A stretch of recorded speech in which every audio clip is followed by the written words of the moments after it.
que diso tamén hai que falar, porque resulta que os que temos que pasar por certos departamentos do Chúo, vemos ali moitas veces a moita xente da nosa comarca en tratamentos de cancro, e a min non me doen prendas en recoñecelo, porque eu xo levo comigo. E unha vez que eres afortunada de estar viva, porque os tratamentos carísimos que nos pon a sanidade pública permite que moitos e moitas saíamos adiante, nesas salas de espera enormes, ves a moitísima xente desta comarca. E ves a moitísima xente desta comarca con determinados tipos de cancro do sistema digestivo. Algo está pasando.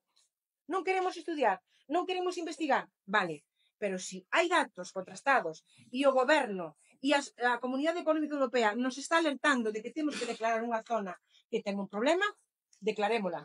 Poñamos os medios para remediar esa situación, porque isto non é d'antronte nin de trasantronte. Isto, pois ao mellor leva 40 ou 50 anos, pero é como un vaso que vai goteando, goteando, goteando hasta que se enche. E cando se está cheo, pois reborda. E estamos no caso de que o vaso está cheo e reborda.